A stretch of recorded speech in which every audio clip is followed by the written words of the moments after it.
വചന ചിന്തകൾ കേൾക്കുന്ന എല്ലാ മാന്യ ശ്രോതാക്കൾക്കും ക്രിസ്തീയ വന്ദനം. ഇയ്യോബിന്റെ പുസ്തകം 20-ാം അധ്യായം 5-ാം വാക്യം, ദുഷ്ടന്മാരുടെ ജയഘോഷം താൽക്കാലികമത്രേ എന്ന പ്രസ്താവനയാണ്. തിന്മ പ്രവർത്തിക്കുന്നവരുടെ, ദുഷ്ടത പ്രവർത്തിക്കുന്നവരുടെ, അനീതി കൈമുതലാക്കിയിരിക്കുന്നവരുടെ ജീവിതത്തിൽ അനവധി വിജയങ്ങൾ അവർക്ക് പ്രാപിക്കുവാനായിട്ട് കഴിയുമെന്നും ആ ജയവും ആ ജയഘോഷവുമൊക്കെ താൽക്കാലികം മാത്രമാണെന്നും ബോധ്യപ്പെടുത്തുകയാണ് ചെയ്തിട്ടുള്ളത്. ഉൽപ്പത്തി പുസ്തകം 19-ാം അധ്യായത്തിലേക്ക് നാം ഒന്ന് കടന്നു വന്നാൽ, ദൈവശബ്ദം കേട്ട് ഇറങ്ങിത്തിരിച്ചതായ അബ്രഹാമിൻ്റെ ജീവിതത്തിൽ താൻ അധ്വാനിച്ചതും താൻ കരസ്ഥമാക്കിയതുമൊക്കെ പിടിച്ചെടുത്ത് നേട്ടം കൊയ്തവനെ പോലെ തലയുയർത്തി ബുദ്ധിമാനായി നിൽക്കുന്ന ഒരു ലോത്തിനെ കാണുവാനായിട്ട് സാധിക്കുന്നുണ്ട്.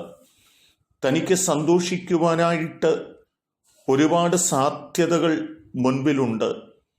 എന്നാൽ ആ സന്തോഷങ്ങൾ, ആ വിജയങ്ങൾ, ആ ആനന്ദങ്ങൾ താൽക്കാലികമായി പോയി എന്ന് ആ ഭാഗത്ത് നമുക്ക് വായിക്കുവാൻ കഴിയുകയാണ്.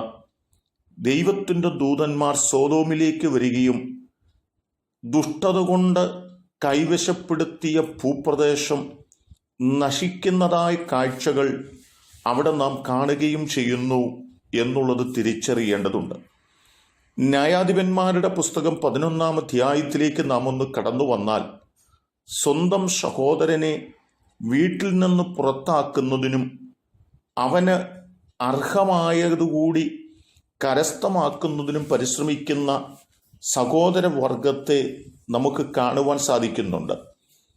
ഇബ്താഹിന് അർഹതപ്പെട്ടതൊന്നും കൊടുക്കാതെ തന്നെ അപമാനിച്ച് വീട്ടിൽ നിന്ന് ഇറക്കി വിടുമ്പോൾ ഒരു ഉത്തരവും പറയാതെ, ഒരു ചോദ്യവും ചോദിക്കാതെ വീട് വിട്ടു പോകുന്ന ഒരു മനുഷ്യനെയാണ് അവിടെ കാണുവാൻ കഴിയുന്നത്. എന്തോ നേട്ടങ്ങൾ കൊയ്തതുപോലെ അവർ ആനന്ദിക്കുന്നുണ്ട്.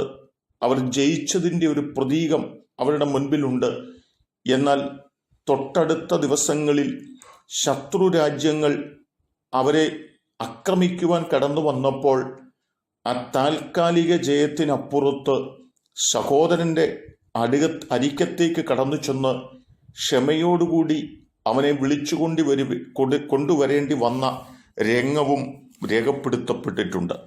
കർത്താവായ യേശുക്രിസ്തുവിൻ്റെ കാലഘട്ടത്തെ നാം പരിശോധിച്ചു നോക്കിയാൽ, ക്രൂശിൽ തൂക്കപ്പെട്ട കർത്താവ് ക്രൂശിൽ കിടക്കുമ്പോൾ എതിരാളികളായവർ അവനെ നോക്കി നിന്ദിക്കുകയും ഞങ്ങൾ ജയിച്ചിരിക്കുന്നുവെന്ന് പറയുകയും ചെയ്യുന്ന സാഹചര്യമുണ്ട്. കല്ലറയ്ക്കകത്തടക്കം ചെയ്ത് നിൽക്കുമ്പോഴും ആ ഒരു പ്രതീതി അവരുടെ മുൻപിലുണ്ടായിരുന്നു. എന്നാൽ 3-ാം നാൾ കല്ലറയെ ഭേദിച്ചുയർത്തെഴുന്നേറ്റ കർത്താവിൻ്റെ ഉയർപ്പ് ദുഷ്ടന്മാരുടെ ജയഘോഷം പൂർണ്ണമായി ഇല്ലാതെയാക്കി കളഞ്ഞുവെന്നും ഓർമ്മപ്പെടുത്തുന്നുണ്ട്. എന്നെ കേൾക്കുന്ന പ്രിയപ്പെട്ടവരെ, ദുഷ്ടത കൊണ്ട് പിടിച്ചടക്കുന്നതും തിന്മ കൊണ്ട് അർഹമായത് കൊടുക്കാതിരിക്കുന്നതും, തിന്മയും ദുഷ്ടതയും കൊണ്ട് സത്യത്തെ അടക്കിക്കളയാം, ഇല്ലാതെയാക്കിക്കളയാം എന്ന് ചിന്തിക്കുന്നതുമൊക്കെ പോഷത്വമാണ്, താൽക്കാലിക വിജയമാണ്. അത് നാശത്തിലേക്കാണ് നയിക്കുന്നതെന്ന് നമ്മെ ബോധ്യപ്പെടുത്തുകയാണ്. ആയതുകൊണ്ട് ദുഷ്ടത കൊണ്ട് വിജയാളികളായി തീരുകയല്ല, സത്യം കൊണ്ട് നിലനിൽക്കുന്നവരായി തീരേണ്ടതിന് നമ്മെ സമർപ്പിക്കാം. അതിന് ദൈവം നമ്മെ സഹായിക്കട്ടെ. കരുണയുള്ള ദൈവമേ, നല്ല കർത്താവേ, ഞങ്ങൾ തിന്മ പ്രവർത്തിച്ച് താൽക്കാലിക ജയം അനുഭവിക്കുന്നവരായിട്ടും പിന്നീട് ദുഃഖിക്കുന്നവരായിട്ടുമല്ല, ഞങ്ങൾ സത്യം പ്രവർത്തിച്ച് ജയാളിയായി നിൽപ്പാൻ ഞങ്ങളെ പ്രാപ്തരാക്കണം. ദൈവം സഹായിക്കുന്നതുകൊണ്ട് സ്തോത്രം. യേശു കർത്താവിൻ നാമത്തിൽ തന്നെ ആമേൻ.